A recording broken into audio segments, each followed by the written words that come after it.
On vient de le voir, ce n'est pas simple de vivre lorsque l'on est producteur de café au Laos. Mais grâce au commerce équitable, certains ont réussi à s'offrir une belle maison, symbole absolu de réussite dans ce pays.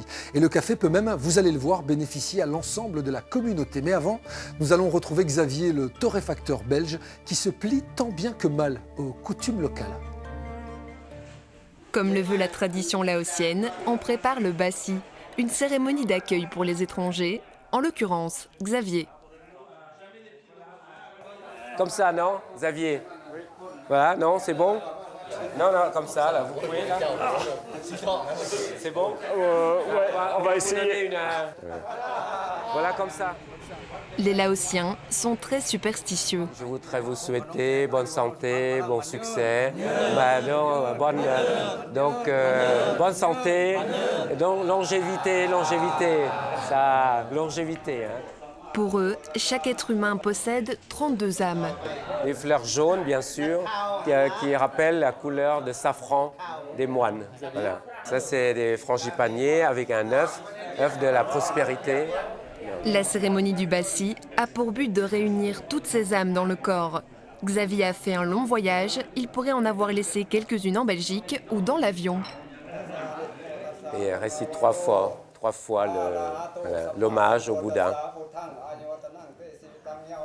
Un sanctuaire pour le génie de la maison, car il y en aurait un dans chaque habitation. On noue à nouveau des bracelets, puis on trinque à l'alcool de riz, Sukapa. Non, il faut tout boire. Faut rendre après le verre. Vient ensuite un repas avec une trentaine d'invités. Les hommes sont au salon, les femmes en cuisine. Et ça aussi, c'est la tradition.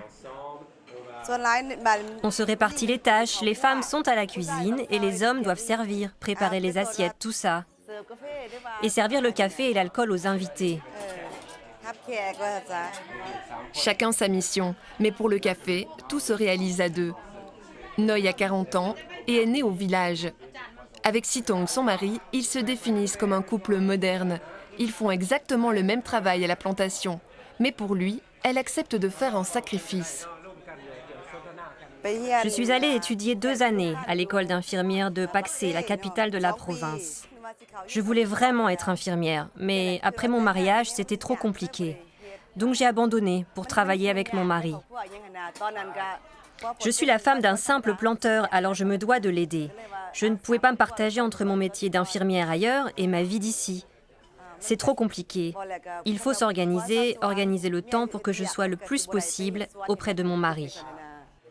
Je regrette un peu. Je pensais pouvoir travailler avec mon mari un temps et après postuler comme infirmière dans l'administration quand ce serait plus simple. Mais au-delà de 35 ans, on ne peut plus être embauché comme fonctionnaire. Grâce à ses études, Noy vend parfois des médicaments dans le quartier. Il faut dire qu'à la campagne, mieux vaut éviter de tomber malade.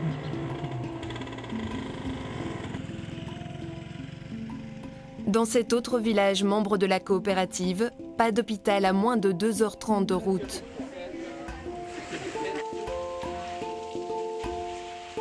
Lorsqu'ils vendent le café avec le commerce équitable, les agriculteurs reçoivent une prime en plus du prix des grains.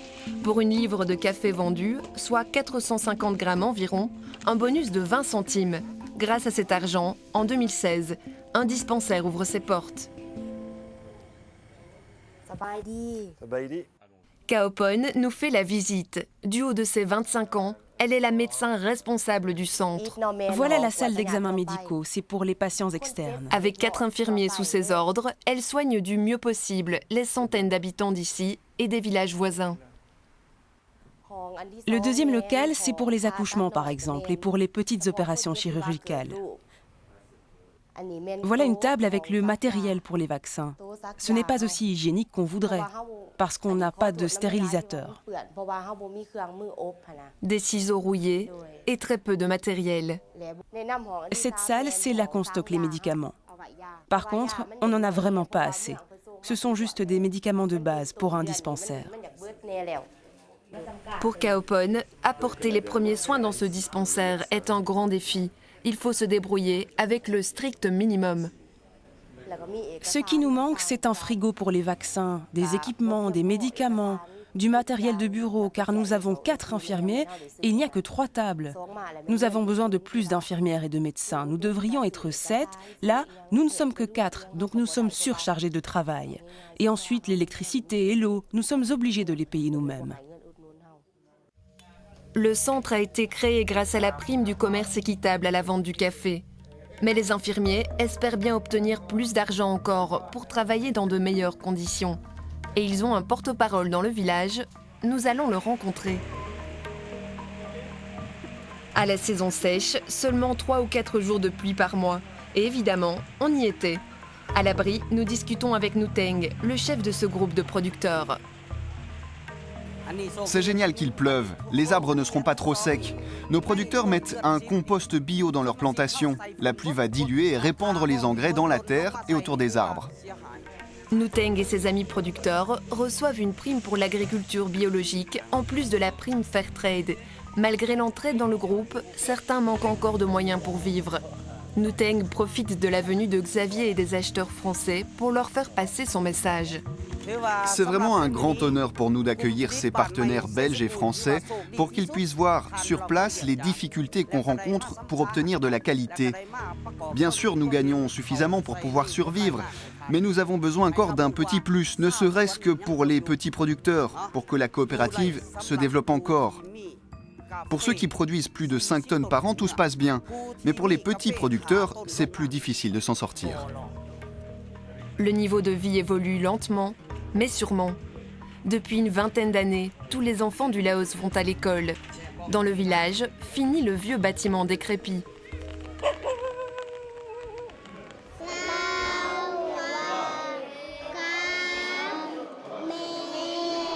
Une toute nouvelle école a été construite juste à côté il y a 2 ans grâce à l'argent de la coopérative de café. Un seul local par groupe d'élèves, mais les cours sont variés. Les enfants apprennent le lao, les mathématiques, la biologie, l'environnement, la morale, l'hygiène, la culture générale, le dessin pour décorer l'école, la danse, la musique et l'éducation physique. Kambai porte la tenue réglementaire des institutrices. Elle travaille depuis 26 ans et découvre aujourd'hui la joie d'enseigner dans de bonnes conditions. Depuis toute petite, je voulais être institutrice.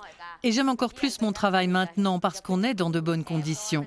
Cette école est bien mieux que l'ancienne. Elle respecte les standards de qualité d'une vraie école. Et à l'intérieur, il n'y a pas de la boue partout. C'est mieux protégé, les enfants sont bien installés. Très bien, on l'applaudit. Allez à toi, viens. Tu ne veux pas? Tu n'auras pas de gâteau sinon. Ils ont tout le nécessaire pour étudier confortablement. Bientôt l'électricité, l'eau potable. On nous a promis qu'on les aurait très vite.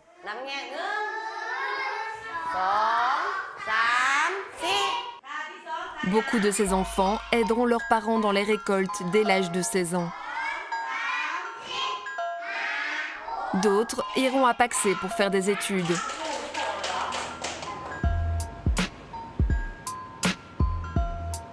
Là-bas aussi, le café tient une place très importante. On le consomme dans des petits bars comme celui-ci, ouvert il y a 2 ans. Chaque matin, on a plein de monde, une 50aine de clients. Même pendant la saison des pluies? Oui, c'est toujours plein. Les jeunes commencent aussi à boire du café, non? Ils prennent quoi? Café glacé, expresso. De l'expresso? Oui, ils le boivent sans sucre, comme ça, 2 shots. Des tasses comme celle-là? Oui, ils aiment ce qui est corsé. Et vous remarquez que les gens apprécient de plus en plus le café ici au Laos? Oui, vraiment, depuis quelques années. Depuis quand exactement? Surtout depuis 2 ans, les gens en boivent beaucoup. Mon frère a aussi ouvert un café. Du côté de Champasak? Oui, près de l'hôtel Riverview. Vous voyez? Ah oui, oui, Riverview, c'est votre hôtel? C'est moi qui le gère, mais je le loue à des Thaïlandais. Là aussi, je vends du café. Vous avez quoi comme genre de clients ici? Des locaux? Oui, ce sont pas mal de gens d'ici. Et il y a aussi des clients vietnamiens. Et des touristes qui viennent de plus loin, je vois. Oui, oui. Du tourisme et toujours plus d'activités. La vie s'est transformée à Paxé. Avant, on ne voyait que des vélos dans les rues. il y a 10 ans, ce pont est construit. Il ouvre la voie des échanges avec la Thaïlande. Ça a facilité l'export du café avec le pont. Les conteneurs pouvaient venir directement de Thaïlande jusqu'aux entrepôts, à notre entrepôt. Et tout ça, avec les importations de produits thaïlandais, l'exportation des produits agricoles en Thaïlande, tout cela a contribué au boom économique de la ville. Les gens vivent mieux, ils sortent, il y a beaucoup de restaurants déjà, donc les gens ont de l'argent pour aller au restaurant, ont de l'argent pour acheter des motos, des voitures et construire leur propre maison. Les commerces vivent, le café de la région rayonne dans les pays voisins. Il y a combien d'échoppes dans ce marché? Oh, je dirais environ 500. Ah oui? Il est temps pour nous de dire au revoir à Kitam et de quitter les paysages d'Asie pour retourner à l'hiver belge. Mais nous repartons les yeux grands ouverts, des dizaines de visages en mémoire. Du café pour grandir, pour s'instruire, se déplacer, se loger, se soigner, pour vivre tout simplement. Qui aurait cru que nous pouvions donner autant en choisissant un café issu du commerce équitable dans le rayon de notre supermarché?